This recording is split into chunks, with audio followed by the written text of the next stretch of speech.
Bom, Daniel, bem-vindo. Obrigada por dar um pouquinho do seu tempo para o Latin Pop Brasil.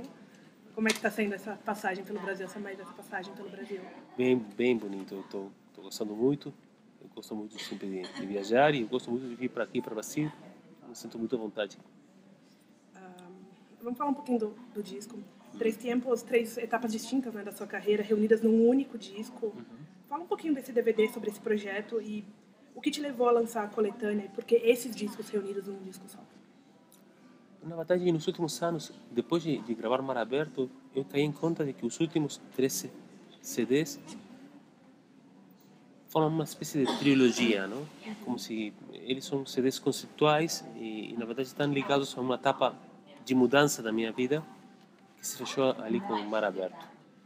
Então aí eu gostei muito do jeito que Mar Aberto foi produzido, daquele encontro de instrumentos que vêm da área da música popular e instrumentos que vêm da área da música erudita. E essa forma de gravar assim com toda a turma gravando junta dentro do estúdio. Então aí eu falei com o produtor de Mar Aberto, com o Dani Lopes, de que eu gostaria de fazer um projeto de DVD com músicas dos últimos 3 CDs, mas todas elas tratadas do mesmo jeito de produção que a gente usou no Mar Aberto. Foi assim que surgiu a ideia de fazer aquele DVD e aí quando eu falei com o diretor do DVD, o nome dele é Ariel Hassan, que é um amigo meu da Argentina, ele é o diretor de um programa muito conhecido lá na América do Sul inteira, que se chama Encuentros en el Estudio. É um programa que é gravado lá em Buenos Aires, no estúdio Ion.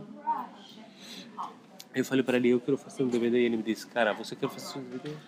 Eu quero que você escreva um livro para mim. Porque ele já faz muito tempo que eu estava tentando começar a escrever um livro, mas eu, sabe, eu não sou escritor, então eu estava com aquela coisa de não sair da minha situação de conforto, que é gravar discos. E aí quando comecei a escrever foi uma sensação muito maluca, porque eu na verdade estou muito acostumado a escrever músicas. Quando você escreve música você está muito limitado, você tem que ser bem concreto, tem que escrever uma história completa em 2, 3 versos, tem que ter em conta o ritmo da música, a melodia, a harmonia.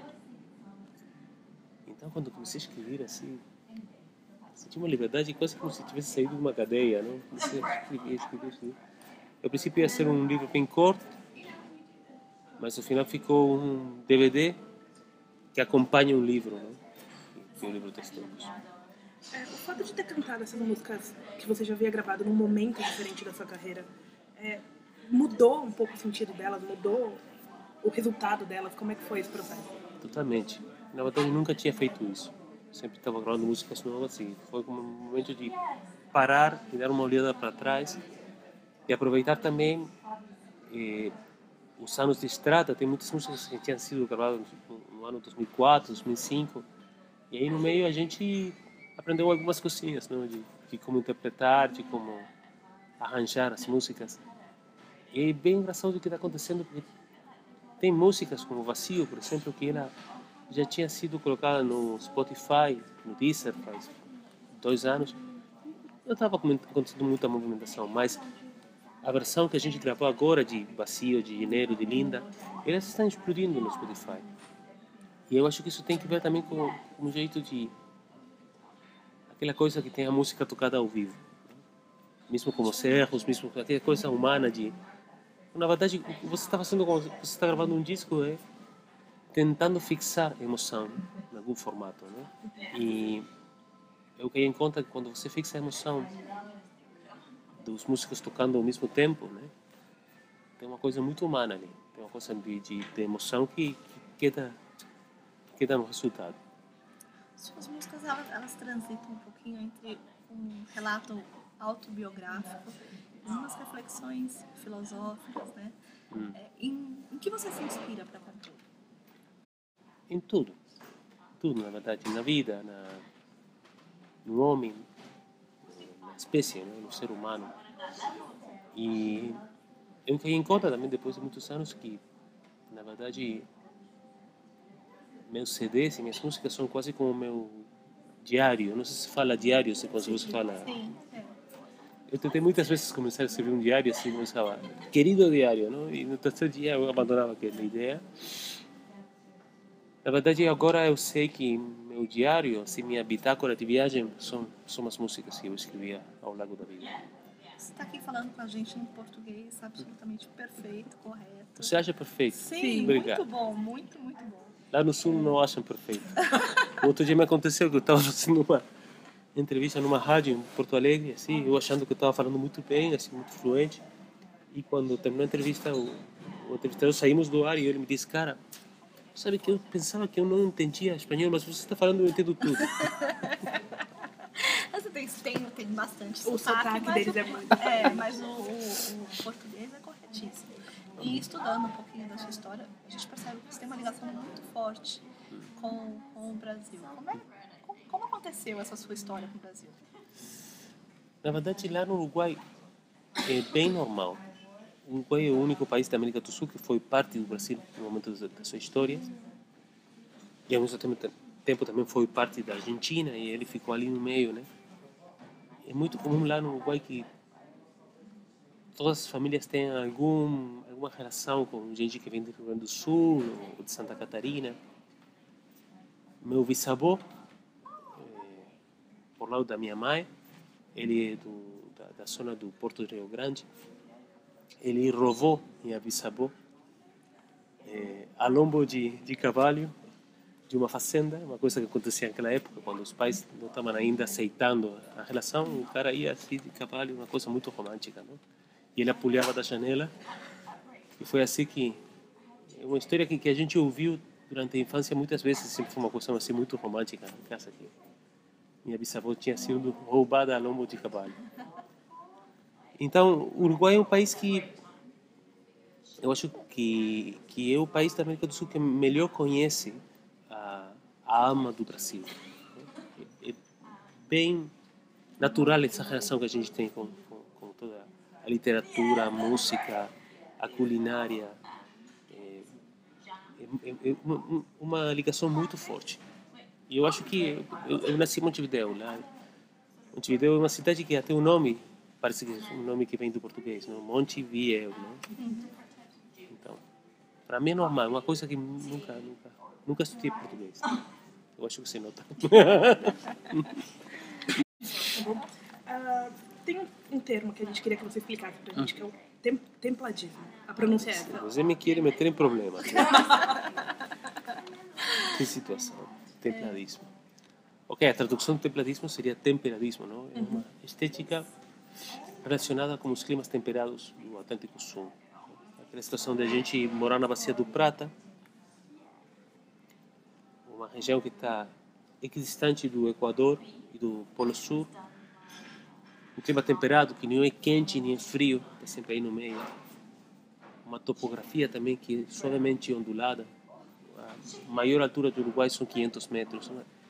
É tudo verde assim, muita água, muita presença da água. A água é um elemento moderador por excelência. Né? Eu comecei a enxergar minha região e comecei a ter em conta que aquele fenômeno que temos lá, de ter três fronteiras políticas, né? Uma fronteira política com a Argentina, outra fronteira política com o Brasil, Brasil e Argentina mais uma, e uma fronteira linguística entre o espanhol e o português, e mesmo assim ter aquela comunhão identitária tão forte, não? Ter gêneros musicais como a milonga, que eles acontecem do mesmo jeito no Rio Grande do Sul, no Uruguai, no centro da Argentina. É uma coisa bem linda, não? Que não acontece, por desgraça, não acontece em outras partes do mundo e que é uma coisa que nossa região tem de exemplo para o mundo inteiro, não? Aquelas fronteiras vivas, aquelas fronteiras que se furam tão fácil e aquela sensação de comunhão, de identidade forte que tem na Bacia do Prata. E ao mesmo tempo, o término surgiu quase como uma piada com o tropicalismo, não? Ok, tem uma estética de clima tropical, nós temos uma estética de clima temperado, nós somos os templadistas. Né? Foi quase uma piada. Depois de que apareceu o término, que foi no ano 2002, eu comecei a sentir a pressão da imprensa, principalmente da imprensa do Rio Grande do Sul e da Argentina, porque eu dissesse que era o que eu estava pensando daquilo. Não? E aí eu comecei a pensar em sério naquela história e comecei a ver que era um um, um tópico muito sensível, tanto para o Brasil quanto para a Argentina, quanto para o Uruguai. Né? E agora, quase mais de 10 anos depois de que surgiu aquela ideia, eu comecei a olhar para trás e a enxergar tudo o que aconteceu a partir daquela ideia, dos encontros que aconteceram. Se fizeram filmes, programas de televisão, documentais. E, na verdade, eu estou muito feliz, porque eu acho que essa ideia gerou, funciona como um catalisador dos encontros de músicos, de pessoas e de reflexões em torno do que acontece com a cultura e com a vida na Bacia do Prata. Você já está partindo para quase 20 anos de carreira. Começou em 98, foi isso, né? Sim, um pouquinho mais. Então, mas carrega aí um sobrenome. Ser um Drexler em algum momento foi um peso para você? Foi difícil ser um Drexler? Eu posso responder essa pergunta em dois âmbitos diferentes. No âmbito público, não? De sair com um nome, com sobrenome e apresentar meu trabalho foi difícil, principalmente nos primeiros 2 ou 3 discos. Eu sentia que eu tinha que dar uma explicação de por que eu estava fazendo coisas e que eu tinha que demonstrar que eu tinha alguma razão para fazer o que fazia, não? Que não era simplesmente utilizar aquele sobrenome. Depois do segundo, terceiro CD, já as coisas começaram a ficar mais tranquilas e agora realmente já me sinto muito leve respeito a essa história. No outro plano, no plano íntimo, sempre foi uma benção, um regalo, um presente da vida, não? Porque você escolhe seus amigos, mas você não escolhe seus irmãos. E às vezes tem sorte, às vezes não tem sorte. E eu tenho 3 irmãos maravilhosos, os 3 somos músicos. O Jorge, meu irmão mais velho, minha irmã Paula, ela é DJ. Eu e meu irmão caçula, o Diego, que é baixista, ele também está desenvolvendo um trabalho bem bacana na área da canção também. E esse tema assim, de ter uma área de interesse comum tão forte fez que a gente seja muito unida. E eu tenho uma relação particularmente com o Jorge de amizade incrível. Eu acho que ele é muito mais que meu irmão. Somos muito amigos, muito cercanos. Não é elegante fazer comparações. A gente sabe que não é legal. Mas é um pouco difícil. Porque vocês dois têm... Os trabalhos são diferentes. Mas eles parecem que eles se complementam. Assim, é bonito, inclusive, de ouvir os dois. Assim. E eu li uma vez você falando que era como se um fosse o Paul McCartney e o outro fosse John Lennon. É mais ou menos assim? Vocês se complementam artisticamente? Na verdade, esses nomes são meninos que estão começando na música, então, na verdade, estou dando uma força para o Paul e para o John. Eu sinto, na verdade, que meu jeito de compor tem mais que ver com o jeito do Lennon, que é um jeito assim um pouquinho mais de não respeitar muito as regras, assim, ser um pouquinho mais bruto na utilização da harmonia e da melodia. E o jeito de compor de Jorge tem mais que ver com o McCartney. Mas eu adoro McCartney. Eu adoro profundamente McCartney. E eu adoro Lennon também. E, na verdade, a gente tem muito ponto de contato, assim como Lennon e McCartney tem muito ponto de contato entre eles. Né?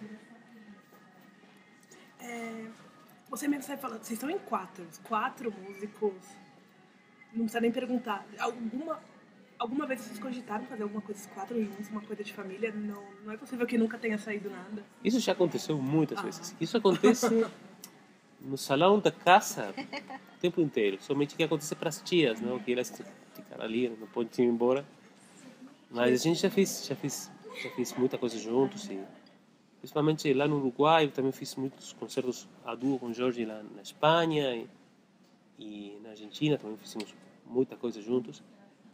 Mas além disso, tem muita coisa acontecendo, voltando de volta para a ideia aquela do iceberg, não? Tem um 10% que a gente enxerga, que está fora da água, não? Tem um 90% que está embaixo da água, que ali acontece muita troca, muita fala, muitas horas de fala, trocar livros, trocar discos, trocar filmes, não? Que aquilo é muito importante para que o texto, por exemplo, que está fora da água tenha a aparência que ele tem. Voltando um pouco para a sua relação com o Brasil, você é bastante habitué aqui, né? Como é que é a sua relação com o público? Como é que você sente o público brasileiro? Os artistas, quando vêm de fora, dizem que o brasileiro tem uma coisa diferente na plateia. É diferente mesmo? Todos os públicos são diferentes, não? Por exemplo, o público na Argentina é um público muito efusivo, assim, muito... Você sente que você está tocando uma música triste e sente que a plateia está quase chorando, né? O público do Uruguai é um público bem frio, assim. O uruguaio fica assim distante, olhando, assim como com desconfiança. Mas quando o uruguaio abre o coração, te prepara, porque ali isso vai ser para sempre, né? O que eu adoro do público brasileiro é o swing. A sensação de swing, de como o público pega a parte rítmica da música. E também outra coisa que me deixa sempre muito surpreso é quando eu convido a plateia a cantar. A afinação da plateia dá medo. Dá medo. Na Espanha, por exemplo, o público está muito mais interessado na parte racional das letras, né? Da história que você está contando. Se você tem uma música que simplesmente é uma questão de swing, assim, de pegar um trance, eles acham que aquilo não tem sentido. Mas se você conta uma história, eles ficam apaixonados. Eu acho que aqui em Brasil tem uma questão muito física com a música, muito corporal, muito de dança, não? De movimento. Eu adoro isso e eu quero aprender muita coisa assim da plateia e do país em geral. Eu sempre fui um apaixonado pela cultura brasileira. Isso tem muito a ver com o fato de eu ser uruguaio, não? Como falamos no princípio da história. Você vai cantar com o Marcelo Genesi agora, na sexta-feira. Como é que aconteceu esse encontro musical? Como é que vocês... Foi ele que chegou até você? Você que chegou até ele? Como é que foi isso? Na verdade, aconteceu que o ano passado, minha oficina de produção me apresentou algumas coisas de música. Me disse, cara, meu produtor, o Tio Coiro, ele me disse, cara, você tem que ouvir esse cara aqui, o Genesi, um cara de São Paulo. E eu gostei muito do que eu estava ouvindo lá. Gostei muito daquele conceito muito pop, muito Beatle, das músicas, né? Aquela coisa simples e a beleza da simplicidade, não? Que não quer dizer que seja fácil de fazer, pelo contrário, é mais difícil de fazer coisas simples, não? E aí quando saiu o convite dos Sesc Pinheiros para fazer o show, eles nos falaram que era habitual de convidar algum músico brasileiro. Então aí surgiu a ideia de chamar o Genesi. E o outro dia eu liguei para o Jorge, comentando para ele, cara, convidei a Marcelo Genesi, você conhece? Cara, que maravilha, eu já conheço ele, um cara super agradável. Eu não conheço ele em pessoa, vou conhecer hoje mesmo, né? Agora a gente tem uma janta com ele. Mas a gente já se falou por Skype e aos 5 minutos que está falando, eu já tinha a sensação de conhecer o cara desde a infância. Então estou muito contente porque eu acho que um convite, subir uma pessoa para o palco é uma situação sempre muito frágil, não? Você está numa situação assim de abertura da alma total, assim, está convidando mais uma pessoa a entrar naquela situação. Então, não sempre dá bem um convite assim no palco, não? E eu estou muito feliz porque estou com uma intuição de que com o Marcelo a história vai dar certo. Estou quase com a segurança total de que aquilo vai dar certo e que além desse convite a gente vai continuar trabalhando para frente. Eu já tinha ouvido dele por causa de que eu gosto muito do Arnaldo Antunes. Eu sabia que ele formava parte da banda do Arnaldo, então, cara, para mim é uma alegria muito grande assim, ter uma honra muito grande ter um artista do tamanho dele comigo no palco. Você acabou de falar do Arnaldo. Quem mais no Brasil você gosta de ouvir? Eu gosto de muita coisa aqui. Começando por João Gilberto, Dorival Caymmi, Noel Rosa, Gilberto Gil, Caetano Veloso, Djavan, Vitor Ramil, Lenine, Marisa Monti, Arnaldo, sei lá, Carlinhos Brown. Tem tanta música que eu gosto aqui que na verdade é uma pergunta difícil de responder porque sempre vai ficar alguma fora, entende? Se você pudesse escolher uma pessoa assim no mundo inteiro companheiro hoje para fazer um dueto, quem você escolheria? Um dueto musical? Sim. Olha, eu assisti no sábado ao show do Gil Caetano no Montevideo, né? 10.000 pessoas ouvindo assim, em silêncio, aquela coisa maravilhosa. Eu gostaria de fazer agora com eles, com os dois. Um trio, na verdade. Trio, na verdade, né? Se você pudesse escolher uma música do seu repertório que essa é a música que me define, que música você diria? Uma sola. São tantas, tão maravilhosas. A gente também Não sei. acha. Uma sola, não sei qual escolher. Mas agora, nesse momento, uma música que eu estou estrenando agora, que estrenei também a semana passada no Bom Canto em Porto Alegre, uma música nova que se chama Al Menos Un Segundo. Al Menos Un Segundo. E, obviamente, que ninguém conhece porque ainda não gravei, mas vamos fazer ela no show. E minha ideia é convidar o Marcelo justamente para cantar essa música juntos. Ótimo. Estrear junto. Muito legal. E, obviamente, você acabou de lançar o Três Tempos, está aí trabalhando com ele. Quais são os seus planos aí para o futuro? Já tem pensando em... Artista, ele sabe que é muito, né? A alma é muito inquieta, né? Faz uma coisa já pensando em outra. Já está pensando no próximo disco? Eu já estou pensando no próximo disco. Na verdade, quando eu comecei com o projeto de Três Tempos, eu pensei que ia ser como um projeto pequeno, assim, entre meio de dois discos. Mas aí, quando comecei a escrever e ficou toda aquela unidade entre a escritura e o DVD e o áudio, ele tomou uma importância mais grande. Então, eu agora sinto que Três Tempos vai ocupar um tempo, não sei se 3 tempos, mas um tempo pelo menos grande na minha vida. E o próximo CD, que já tenho várias das músicas escritas e tudo, eu acho que eu vou gravar assim ao final do ano que vem. E eu tenho agora muitos shows para frente. A gente daqui está indo para Argentina, da Argentina estamos indo para Colômbia, depois para México, voltando para Argentina depois, também mais outros shows no sul do Brasil, antes do final de ano, e já tem agendando shows para o início do ano que vem. Então, eu tenho quase certeza que eu não vou começar a gravar o próximo CD antes do final do ano que vem. Então a gente estaria falando de um lançamento só para 2017. 2017. Início de 2017. Perfeito. A gente está terminando aqui a entrevista. Queria que você primeiro convidasse as pessoas para assistir o show na sexta-feira e deixasse um recado, porque tem muita gente que gosta do teu trabalho, que te segue, que é bastante fiel ao teu trabalho aqui. Deixasse um recado para os seus fãs no Brasil. Ok, não, queria convidar a todos para o show da sexta-feira no Sesc Pinheiros. Eu ouvi falar já de outros colegas que é um teatro maravilhoso, que o som lá é muito bom. Estou muito contente de ter a possibilidade de vir para aqui com minha banda completa. Vamos ser 6 músicos em cima do palco.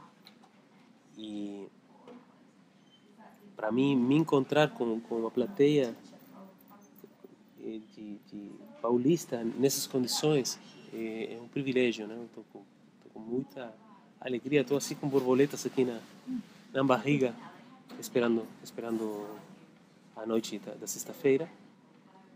E estou muito obrigado também pela possibilidade de difundir meu trabalho aqui no Brasil, porque na verdade na América do Sul inteira se consome muita música brasileira, mas é difícil para um artista de fala espanhola desenvolver o trabalho no Brasil.